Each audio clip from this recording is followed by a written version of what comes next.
மேசராசிக்காரர்களே, இந்த வீடியோ உங்களுக்கே தற்செயலா வந்ததுன்னு நினைக்காதீங்க. இப்போ நீங்க இந்த மேசராசி பலன் பார்க்குறீங்கன்னா, அதுக்கு பின்னால ஒரு காரணம் இருக்குங்க. சமீப காலமா மனசுல ஏதோ ஒரு குழப்பம் அல்லது எப்ப நல்ல மாற்றம் வரும்னு ஒரு கேள்வி இருந்தா, அந்த கேள்விக்கான பதிலை தேடி தான் இப்போ நீங்க இங்க வந்திருக்கீங்க. வணக்கம்ங்க. வாழ்க்கையில நேர்மையும் உண்மையும் மட்டுமே தூக்கிக்கிட்டு வாழக்கூடிய மேச ராசிக்கு இந்த மார்ச் 30க்கு பிறகு எப்படிங்க இருக்க போகுது? நம்ம சொல்லக்கூடிய விஷயங்கள் தான் அடுத்தடுத்து நடக்க போகுதுங்க. எப்பவுமே மேசத்தை பொறுத்த வரைக்கும் ஒரு போராட்டமான வாழ்க்கைங்கிறது உண்மைதாங்க. இல்லைன்னு நான் மறுக்கலைங்க. இருந்தாலும் அந்த போராட்டத்துல கூட, அதாவது ஹரிச்சந்திரனை எப்படி சோதனைக்கு உள்ளாக்கியும் பொய் சொல்லலையோ, அதே மாதிரி தான் எவ்வளவு போராட்டம் வந்தாலும் சரி, கஷ்டம் வந்தாலும் சரி, உண்மையா இருக்கிறதுக்கும் நேர்மையா இருக்கிறதுக்கும் மட்டும்தான் பழக்கப்பட்டவங்க இந்த மேசராசிக்காரங்க.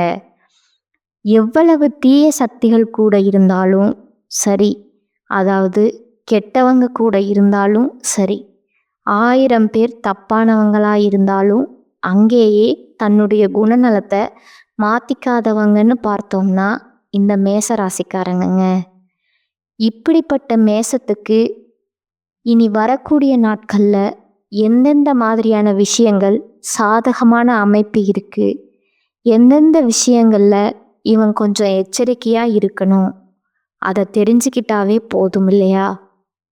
ஓரளவுக்கு இனி வரக்கூடிய நாட்களை சமாளித்து மன நிம்மதியோடு இருக்கலாமுங்க இல்லையா?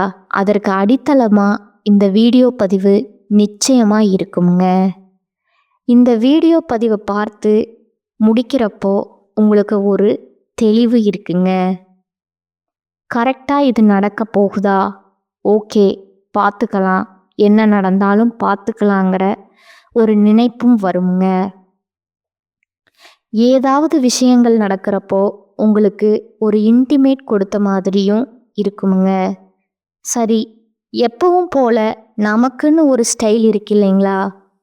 அந்த வகையில் மேசராசியை பொறுத்த வரைக்கும் இந்த வீடியோ பதிவை பார்க்குறதுக்கு முன்னாடி நீங்கள் ஒரு தெய்வத்துடைய அனுகிரகம் இந்த மாதம் முழுக்கவே உங்களுக்கு தேவைப்படுதுங்க. அவங்க யாருன்னு பார்த்தீங்கன்னா திருப்பதி வெங்கடாச்சலபதிங்க. அவருடைய வடிவில் இருக்கக்கூடிய பெருமாள் சுவாமியை வழிபாடு செய்ய உங்களுக்கு கோடான கோடி பலன் வந்து சேருங்கிறது உண்மைங்க. அதனால் இப்போ என்ன சொல்லலாம்னா, ஓம் ஸ்ரீ திருப்பதி வெங்கடாச்சலபதியே நமக. அப்படி இல்லைன்னா இந்த நாமத்தை சொல்லுங்க. ஓம் ஸ்ரீ கிருஷ்ண பரமாத்மா போற்றி போற்றி. ஓம் ஸ்ரீ கிருஷ்ண பரமாத்மா போற்றி போற்றி. சரிங்களா? 3 முறை சொல்லுங்க. முடிஞ்சதுன்னா கமெண்ட் பாக்ஸ்லேயும் பதிவிடுங்க. நான் கோயிலுக்கெல்லாம் போகிறேன், நிறைய பரிகாரங்கள் எல்லாம் செஞ்சிருக்கிறேன், பெருசாக எனக்கு மாற்றம் இல்லை. இப்போ இந்த வீடியோ பற்றி பார்க்குறப்போ நான் சொன்னேனாக்கா எனக்கு என்ன நல்லது நடந்துட போகுது? கண்டிப்பாக நடக்கும். ஏன் சொல்கிறேன்னா கேளுங்களேன். ஓம் ஸ்ரீ திருப்பதி வெங்கடாச்சலபதியே நமக அப்படின்னு சொல்கிறப்போ நீங்கள் ஏதாவது நினைப்பு இருக்கா? உங்கள் மனசில் அந்த வார்த்தையை சொல்கிறப்போ, அந்த கடவுளுடைய நாமத்தை சொல்கிறப்போ கடவுள் மட்டும்தான் உங்கள் மனசில் வந்து நிற்கிறாருங்க இல்லையா? இன்னும் ஒரு படி மேலே போனால் உங்களுடைய கற்பனையில் அந்த தெய்வத்துடைய உருவம் வந்து நிற்குமுங்க. அப்போது இப்போ கூட உங்களுடைய மனசில் தெய்வந்தான் குடிக்கொண்டிருக்காங்க. அதற்கு ஒரு தூண்டுதல் தான் இந்த வார்த்தைகளை நம்ம சொல்கிறதுங்க. இப்போ புரியுதுங்களா? ஆரம்பத்திலேயே நம்ம கடவுளுடைய வழிபாடை வச்சு தான் இந்த வீடியோ பதிவை நாம் தொடங்குறோங்க. ஒரு உண்மையான விஷயமுங்க. கோயிலுக்கே போக மாட்டேன், எனக்கு பெருசாக நம்பிக்கை இல்லை, இருந்தாலும் சும்மா பார்க்குறேன், என்னதான் சொல்கிறியோ அப்படின்னு நினைக்கிறவங்களுக்கும் இந்த வீடியோ பதிவு ஒரு தெளிவு கொடுக்குங்க. நம்பிக்கை இருந்ததுன்னா தொடர்ந்து பாருங்க. இல்லை பிடிக்கல அப்படின்னு நினச்சிங்கன்னா அந்த நேரத்தை ஸ்கிப் பண்ணிட்டு உங்களுக்கு பிடித்த இடத்துல மட்டும் பாருங்க. ஏதாவது நம்ம தப்பாக பேசுகிறோம்னு நினச்சிங்கனாலும் கமெண்ட் பாக்ஸில் பதிவிடுங்க. நம்ம அதை மாற்றிக்கலாமுங்க. ஸோ பலன்கள்னு பார்த்தோம்னாவே உங்களுடைய ஜாதகத்தில் எந்தெந்த கிரகங்கள் எந்தெந்த இடத்துல இருக்காங்க, அவங்களுடைய குணாதிசயங்கள் என்ன, அவங்க கூட ஏதாவது கிரகங்கள் வந்துட்டு இடமாற்றம் ஆகுறாங்களா, இந்த மாசத்துல எந்தெந்த கிரகங்கள் என்னென்னைக்கு இடமாற்றம் ஆகுறாங்க, அதெல்லாம் பொறுத்து தாங்க பலனை நாம் சொல்ல முடியும். அந்த வகையில் காலபுருஷ தத்துவத்தில் முதல்ல வலம் வரக்கூடிய மேச ராசி செவ்வாய் பகவானை அதிபதியாக வச்சிருக்கீங்க. பூமிகாரகன்னு சொல்லக்கூடிய அவர் உங்களுக்கு சாதகமாக இருக்காரா, இல்லை மற்ற கிரகங்கள் உங்களுக்கு சாதகமான அமைப்பில் இருக்குங்களா? உங்களுடைய ராசிக்கு அதிபதியாக இருக்கிறவர் உங்களுக்கு எந்த மாதிரியான பலன்களை இந்த மாதம் கொடுக்க போறாரு அதையும் பார்த்து தெரிஞ்சுக்கோங்க. பொதுவாக பேசணும்னா உங்களுடைய மேசம் அப்படின்னா அதில் அஸ்வினி, பரணி, கார்த்திகை நட்சத்திரம் 1ஆம் பாதம் இந்த 3 நட்சத்திரங்களுடைய ஆட்சியை தான் நாம் பொதுவாக மேச ராசின்னு சொல்லுவோமுங்க. கிரக நிலையை பொறுத்த வரைக்கும் தைரிய வீரிய ஸ்தானத்தில் குரு பகவான் வக்ர நிலையில் இருக்கிறாருங்க. சுகஸ்தானத்தில் சந்திர பகவானும், பஞ்சமஸ்தானத்தில் கேது பகவானும், தொழில் ஸ்தானத்தில் சூரிய பகவானும், சுக்கிர பகவானும், புதன் பகவான் வக்ர நிலையிலும், சனி பகவானும் மற்றும் ராகு பகவானும் செவ்வாய் பகவானும் இருக்கிறாங்கங்க. இப்படி அமர்ந்து வலம் வராரு. ஸோ கிரக நிலைகளுடைய அமைப்பு இப்படி இருக்குங்க. கிரக மாற்றம்னு பார்த்தோம்னா இதை வைத்து பார்க்குறப்போ பலன்கள் மேசத்துக்கு நல்லதோ கெட்டதோ என்னால் தான் நியாயத்துக்கும் தர்மத்துக்கும் தாண்டி எதையும் யோசிக்க முடியாது, செய்ய தெரியாது. கெட்டது பண்ணுறியா, நீ என் ஃப்ரெண்டா, நீ என் சொந்தக்காரனா, என் கூட பிறந்தவனா, எங்கேயோ போய் பண்ணிக்கோ, என் பக்கத்தில் பண்ணாத, அதே மாதிரி என்னை கூட்டணிக்கு இருந்து நீ கூப்பிடாத, எக்கேடோ கெட்டுப்போ, எனக்குன்னு ஒரு கொள்கை இருக்குது, அதுபடி தான் வாழுவேன்னு நினைக்கக்கூடியவங்க நீங்கங்க. சும்மா வாங்க, நான் பல பதிவுகளை சொல்லியிருக்கேன். முருகப்பெருமான ராசிக்கு தகுந்த கடவுளாக வச்சிருக்கீங்க.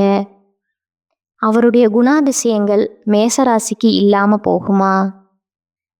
போராட்ட குணம் எனக்கு வேண்டாம், 1 ரூபாய்னாலும் நான் உழைச்சி சம்பாதிச்சுட்டு போகிறேன்னு ஒரு சிலர் பார்த்தீங்கன்னா, எப்படா இந்த அதிர்ஷ்டம் வரும், கூரையை பிச்சுக்கிட்டு கொட்டுமா, இல்லை எங்கேயாச்சும் கீழே கிடைக்குமா, இப்படி அதிர்ஷ்டத்தை பார்த்துட்டு இருக்கிறப்போ அதிர்ஷ்டமே இவங்களை தேடி வந்தாலும் வேண்டாம், நான் உழைச்சி பார்த்துக்கிறேன், எனக்கு அதுதான் நிரந்தரம், நிம்மதி அப்படின்னு வாழக்கூடியவங்க நீங்கங்க. நம்ம சொல்லக்கூடிய விஷயங்கள் எல்லாம் உண்மைன்னு நினச்சிங்கன்னா கமெண்ட் பாக்ஸில் பதிவிடுங்க. அப்போ தான் நம்ம பார்த்திங்கன்னா அடுத்தடுத்த வீடியோ பதிவில் பேசுகிறதுக்கு நமக்கு ஒரு உற்சாகமாக இருக்குமுங்க. இப்போ மேசராசி ஒன்று கேட்பீங்க, எல்லாம் பேசுகிறது எல்லாம் ஓகே, கொஞ்சம் சுருக்கமாக சொல்லு அப்படின்னு நீங்கள் சொல்வீங்க. ஆல்ரெடி ரொம்ப நொந்து போயிருக்கோம், எதுவும் பெருசாக நிற்கலை. ஒரு சிலருக்கு பார்த்தீங்கன்னா பழிச்சிருக்கா என்னவோ தெரியல, எனக்கு பழிக்கலை, கொஞ்சம் சுருக்கமாக சொல்லு, இந்த மாதம் நல்லா இருக்குமா நல்லா இருக்காதா? இந்த முதல்வன் படத்தில் நம்முடைய ரகுவரன் கேட்பார் இல்லையா, இதெல்லாம் பேசாத, நடக்குமா நடக்காதா, முடியுமா முடியாதா, அந்த மாதிரி இந்த மாதம் நல்லா இருக்கா நல்லா இல்லையா, நல்லா இருந்தா தொடர்ந்து பார்க்கிறேன், இல்லையா ஸ்கிப் பண்ணிட்டு போகிறேன், என்னன்னு பார்த்து சொல்லு அப்படின்னு நீங்கள் கேட்பீங்க. ரொம்ப ரொம்ப நல்லா இருக்குங்க, நீங்கள் எடுத்த காரியத்தை சிரத்தையுடன் செய்து முடிப்பீங்க. முக்கியமா இந்த மாசத்துல உங்களுடைய ராசிநாதன் செவ்வாயோட சஞ்சாரத்தினால உங்களுக்கு அனுகூலமான பலன்கள் இருக்க போகுதுங்க. நினைச்ச காரியத்தை நினைச்சபடியே நடத்தி முடிக்கிறதுக்கான முயற்சிகள் எல்லாமே இந்த மாதத்துல மேற்கொள்வீங்க. ஒரே வார்த்தைங்க, இந்த மாதம் அப்படிங்கிறது மிகவும் சிறப்பா அமைஞ்சிருக்குதுங்க. இந்த காலகட்டத்துல பல்வேறு துறைகள்ல உங்களுடைய நிதி முயற்சிகளும் வெற்றி பெறுமுங்க. எந்த ஒரு தேர்வு எழுதினாலும் சரி, போட்டி பந்தயங்கள்ல நீங்க கலந்துக்கிட்டாலும் சரி, எல்லாத்துலேயுமே நீங்க விரும்பிய மாதிரி வெற்றி அடைய போறீங்க. இந்த மாசத்துல நிலம் வாங்குறது, வீடு வாங்குறது, வண்டி வாகனம் வாங்குறது, இந்த மாதிரி நிறைய பணிகள் வந்துட்டு உங்களுக்கு சாதகமா அமையுதுங்க. அரசியல் துறையாக இருந்தாலும் சரி, உங்களுடைய எதிரிகளை எல்லாமே தோற்கடித்து வெற்றி பெற போறீங்க. உங்களுடைய ஆரோக்கியத்துல மட்டும் கொஞ்சம் அக்கறை செலுத்தினா போதுங்க. இந்த மாதம் ரொம்பவே அற்புதமா இருக்குங்க. காதல் உறவுகளும் வலுவடையுமுங்க. திருமண வாழ்க்கையில மட்டும் கொஞ்சம் நீங்க உஷாரா இருக்கணுங்க. அப்படி நீங்க உஷாரா இல்லை, சண்டை போடுறீங்க, விட்டு கொடுத்து போகலை, அனுசரித்து நடக்கலை அப்படின்னா ஒரு சிலருக்கு திருமண முறிவு ஏற்படும் வாய்ப்பு இருக்குதுங்க. இது மட்டும்தான் கொஞ்சம் டிராபேக்குங்க. மற்றபடி இந்த மாதம் அப்படிங்கிறது பொதுப்படியாக சூப்பராக இருக்குங்க. இப்போ நம்ம விரிவாக பார்க்கலாங்களா? புதிய நபர்களுடைய அறிமுகம் கிடைக்கிறதுனால அவங்களால உங்களுக்கு நன்மைகள் உண்டுங்க. ஆனாலும் அஷ்டமத்து சனியால் தேவையற்ற மனக்கவலைகள் அப்பப்போ மனசுக்கு வந்து போகுங்க. வீண் ஆடம்பர செலவுகளையும் இந்த காலகட்டத்தில் தவிர்ப்பது ரொம்பவும் நல்லதுங்க. சொந்தமாக தொழில் செய்யக்கூடிய மேசராசி தொழில் வியாபாரம் கொஞ்சம் சுமாராக தாங்க நடக்கும். பழைய பாக்கிகளை வசூல் செய்வதில் கொஞ்சம் வேகம் காட்ட போறீங்க. புதுசாக தொழில் ரீதியாக புதுசாக ஆர்டர்கள் பெறுவதிலிருந்து இருந்து வந்த தாமதங்கள் நீங்க போகுதுங்க. உத்தியோக பணிகள் இருக்கக்கூடிய அன்பர்களுக்கு மேல் அதிகாரிகள் கொடுத்த வேலையை செய்து முடிச்சு அவங்க கிட்ட நல்ல மதிப்பு பெற போறீங்க. அதனால உங்களுக்கும் நன்மைகள் உண்டுங்க. குடும்பத்துல சின்ன சின்ன பிரச்சனைகள் ஏற்பட்டு நீங்குங்க. உறவுக்காரர்கள் வகையில அவங்க மூலியமா, அதாவது உறவுக்காரங்க மூலியமா நீங்க எதிர்பார்த்த காரியங்கள் அப்படிங்கிறது கொஞ்சம் தடை தாமதங்களோட நடக்கலாங்க. கடவுள் கணவன் மனைவிக்கிடையே அப்பப்ப மனம் வருந்தும்படியான சூழ்நிலை ஏற்படுவதற்கு வாய்ப்பு இருக்குதுங்க. கொஞ்சம் அதை பார்த்துக்கோங்க. பிள்ளைகளை பொறுத்த வரைக்கும் நீங்க சொல்வதை காதுல கூட வாங்காத மாதிரி இருக்குங்க. ஆனா அவங்களுடைய செயல்பாடுகள் உங்களுக்கு இந்த காலகட்டத்தில் நன்மையை கொடுக்குமுங்க. பேரும் புகழையும் பெற்று தருவாங்க. வீட்டில் சுப நிகழ்ச்சிக்கான வேலைகள் எல்லாமே தொடங்க போறீங்க. புதுசாக மனை வாங்கிறது, வண்டி வாங்கிறது, வாகனம் வாங்கிறது, இந்த மாதிரியான அனுகூலமான பலன்கள் எல்லாமே உங்கள் கைக்கு வந்து சேருங்க. முக்கியமாக பணம் அப்படிங்கிறது உங்கள் கைக்கு வந்து சேருங்க. பெண்கள் உங்களுக்கு நினைச்ச காரியத்தை நினைச்ச மாதிரி செய்து முடிக்க உங்களுடைய முயற்சிகள் எல்லாமே சாதகமான பலனை கொடுக்குங்க. வீண் மனக்கவலையை மட்டும் கொஞ்சம் தள்ளி வைங்க. அடுத்து கலைத்துறையில் இருக்கக்கூடிய அன்பர்களை பொறுத்த வரைக்கும் சக கலைஞர்கள்கிட்ட திடீர் கருத்து வேற்றுமை ஏற்படுவதற்கு வாய்ப்பு இருக்கிறதுனால அதையும் கொஞ்சம் பார்த்துக்கோங்க. ஒப்பந்தங்களில் சரியான முடிவுக்கு வர முடியாத ஒரு தடுமாற்றம் ஏற்படலாமுங்க. கூட பணிபுரியவங்க கிட்ட பேசும்போது கொஞ்சம் கவனமாக பேசுவது நமக்கு நல்லதுங்க. நம்ம என்ன பேசுகிறோம், அந்த வார்த்தைகள் வந்துட்டு அவங்களுக்கு ஏதாவது மனக்கவலையை ஏற்படுத்துமா அப்படிங்கிறது கொஞ்சம் யோசிச்சு பேசுங்க. வண்டி வாகனங்களில்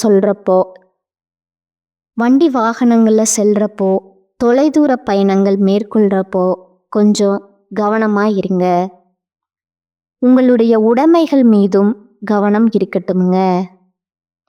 வேகம், அக்கம் பக்கத்தில் வரவங்க வண்டியோட இருந்து பழுது பார்க்குற இந்த மாதிரியான விஷயங்களில் கொஞ்சம் கவனமாக இருங்க. அடுத்து, அரசியல் துறையில் இருக்கக்கூடிய அன்பர்களுக்கு உங்களுடைய திறமையான பேச்சின் மூலம் எதையுமே வெற்றிகரமாக செய்து முடித்து ஆதாயம் அடைய போகிறீங்க. உங்களுக்கு இத்தனை நாட்களாக இருந்து வந்த எதிர்ப்புகள் குறையுங்க. பணவரத்து கூடுங்க. மாணவர்களை பொறுத்த வரைக்கும் சோம்பேறித்தனத்தை விட்டுவிட்டு பாடங்களை நன்கு படிப்பது உங்களுக்கு வெற்றிக்கு வழிவகுக்குங்க. அடுத்ததா இப்போ வரைக்கும் பார்த்தது மார்ச் 30க்கு பிறகு மேசராசியின் பொது பலன்கள். இப்போ நட்சத்திர பலன்களை பார்க்கலாங்களா? மேசராசியின் முதல் நட்சத்திரம் அஸ்வினிங்க. சொத்து தொடர்பான விஷயங்களில் நீங்கள் நேரடியாக கவனம் செலுத்துவது நல்லதுங்க. பொருளாதார சந்தேகங்களை உடனுக்குடன் போக்கிக் கொள்ள தகுந்த ஆலோசனைகளை அணுகி ஆலோசனை பெறுவதன் காரணமாக உங்களுக்கு பல நன்மைகள் உண்டுங்க. வழக்கு விவகாரங்கள் தடை தாமதம் ஏற்படலாமுங்க. அதையும் கொஞ்சம் பார்த்துக்கோங்க. புதிய முயற்சிகள் எதுவுமே இந்த காலகட்டத்தில் செய்ய வேணாங்க. இருக்கக்கூடிய வேலையை மட்டும் தொடர்ந்து பார்த்துட்டு வாங்க. கண்ணும் கருத்துமா கவனித்து செய்யுங்க. புதிய முயற்சிகளை தள்ளி போடுங்க. குடும்பத்தில் உள்ளவங்க கிட்ட இருந்து வந்த மனக்குழப்பங்கள் நீங்குமுங்க. அடுத்ததா அஸ்வினி நட்சத்திரத்துக்கு கொஞ்சம் கவனமாக இருக்கணும் மட்டும்தான் தெரியப்படுத்துதுங்க. மற்றபடி எதுவும் பாதகமான பலன் கிடையாதுங்க. அடுத்து பரணி நட்சத்திரம்ங்க. இவங்களை பொறுத்த வரைக்கும் துணிச்சலா எதையும் செய்து வெற்றி பெறுவீங்க. வீண் அலைச்சல்கள், காரிய தடைகள் ஏற்பட்டாலும் தடைகளை தாண்டி காரிய வெற்றி உண்டுங்க. அலைச்சல்கள் ஏற்பட்டாலும் எடுத்த முயற்சிகள் எல்லாமே உங்களுக்கு கைகூடு வருங்க. தேவையான வசதி வாய்ப்புகள் உண்டாகுமுங்க.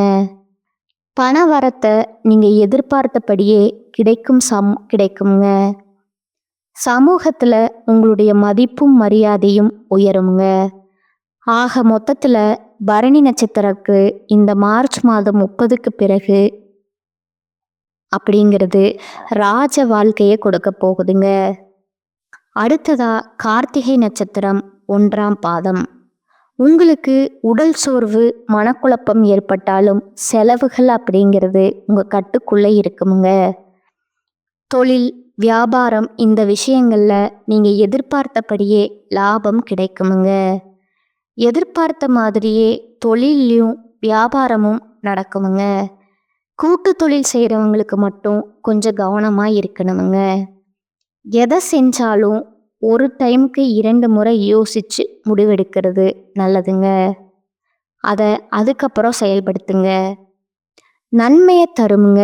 தேவையான பண உதவி இந்த காலகட்டத்தில் இந்த நட்சத்திரக்காரங்களுக்கு கிடைக்குமுங்க. மேலும் சொல்லணும்னா பரிகாரம் அப்படிங்கிறது மேசராசியை பொறுத்த வரைக்கும் சனிக்கிழமைகளில் அருகில் இருக்கக்கூடிய பெருமாள் கோவிலுக்கு சென்று கருடமூர்த்தியையும் பெருமாளையும் வழிபாடு செய்ய சகல விஷயங்களும் நல்லதாகவே நடக்குமுங்க.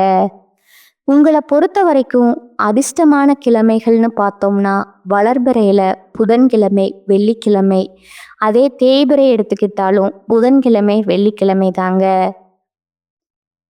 உங்களுக்கு சாதகமான நாட்கள் அதிர்ஷ்டத்தை தரக்கூடிய நாட்கள். சுப நிகழ்ச்சிகள்ல ஏதாவது தொடங்கணும்னா இந்த நாட்களை பயன்படுத்திக்கோங்க. இனி வரக்கூடிய நாட்கள்ல எங்கும் கவனம், எதிலும் கவனம்ங்க. மேசராசிக்காரங்க தொலைதூர பயணங்களை விட்டுடணுமுங்க. வீண் வாக்குவாதம் வேண்டாமுங்க. புதுசா முயற்சி பண்றேன்றது வேண்டாமுங்க. முக்கியமா உடல் ஆரோக்கியத்துல கவனம் இருக்கட்டுமுங்க. உற்றார் உறவுக்காரங்க கிட்ட வீண் வாக்குவாதம் வராம பார்த்துக்கோங்க. அடுத்தா பார்த்தீங்கன்னா உங்களுக்கு அதிர்ஷ்டமான தினம்னு பார்த்தீங்கன்னா 2ஆம் தேதி, 3ஆம் தேதி, 4ஆம் தேதிங்க. 29ஆம் தேதி மற்றும் 30ஆம் தேதிங்க. ஏப்ரல்ல இந்த 5 நாட்கள் உங்களுக்கு சாதகமான அமைப்புல இருக்கிறதுனால இதுக்கும் நீங்க சுப நிகழ்ச்சிகளை செய்ய பயன்படுத்திக்கோங்க. அஸ்வினி நட்சத்திரக்காரங்களை பொறுத்த வரைக்கும் நட்சத்திர பரிகாரம் பார்த்தீங்கன்னா பிள்ளையார்பட்டி விநாயகரை வழிபாடு செய்ய வாழ்க்கையில வளம் உண்டாகுமுங்க. பரணி நட்சத்திரக்காரத்துக்கு பரிகாரம் பார்த்தீங்கன்னா இந்த நட்சத்திரக்காரங்க பிரத்யங்கர தேவியை வழிபாடு செய்ய பிரச்சனைகள் விலகுமுங்க. உங்களுடைய எதிர்பார்ப்புகள் எல்லாமே நிறைவேறுமுங்க. அடுத்ததா கார்த்திகை நட்சத்திரம் 1ஆம் பாதத்தோட பரிகாரம் பார்த்தீங்கன்னா நவகிரகங்கள்ல வீற்றிருக்கக்கூடிய குரு பகவானை வழிபட்டா நன்மைகள் உண்டுங்க. ஆக மொத்தத்துல மேசராசிக்கு இந்த மாதம் அப்படிங்கிறது நிறைய விதங்கள்ல அதிர்ஷ்ட வாய்ப்புகளையும் வெற்றிகளையும் தரக்கூடிய மாதமா அமைஞ்சிருக்குதுங்க. அதை பயன்படுத்திக்கோங்க. இன்னும் சிறப்பாக இருக்க அருகி இருக்கக்கூடிய பெருமாளை சனிக்கிழமைகளில் வழிபாடு செய்யுங்க. துளசி மாலையோட போயிட்டு வழிபாடு செய்யுங்க. எந்தெந்த விஷயங்களுக்கு எல்லாம் வருத்தப்பட்டீங்களோ அதெல்லாம் உங்களுக்கு சந்தோஷத்தை கொடுக்குங்க. எந்த விஷயம் எல்லாம் தடைப்பட்டதுன்னு நினச்சிங்களோ அதெல்லாம் வேக வேகமாக நடக்குங்க. உங்களுடைய எண்ணம் போல உங்களுடைய ஆசைகள் எல்லாமே நிறைவேறி வைக்கக்கூடிய மாதமா இந்த மார்ச் மாதம் கடவுள் உங்களுக்கு கொடுத்துருக்கக்கூடிய வாய்ப்புகளை பயன்படுத்தி வாழ்க்கையை வளமாக மாற்றிக்கோங்க. மேசராசிக்காரங்களே, இன்னைக்கு மட்டும் இல்லைங்க, இனி வரக்கூடிய ஒவ்வொரு நாளுமே உங்களுக்கு சிறப்பான நாளாகவும் உங்கள் மனசுக்கு அமைதியும் மகிழ்ச்சியும் தரக்கூடிய நாட்களாகவும் அமையணும்னு சொல்லி நானும் அந்த கடவுள்கிட்ட மனசார வேண்டிக்கிறேங்க. நம்மளுடைய வீடியோ பற்றி பதிவு உங்களுக்கு பிடிச்சிருந்தா வீடியோவுக்கு லைக் பண்ணுங்க. நம்ம சேனலை சப்ஸ்கிரைபும் பண்ணுங்க. மேலும் பிடிச்சிருந்தா உங்களுடைய ஃப்ரெண்ட்ஸ் அண்ட் ஃபேமிலிக்கு ஷேர் பண்ணுங்க. வாழ்க வளமோடு நலமோடு வாழ்க பல்லாண்டு. நன்றி, வணக்கம்.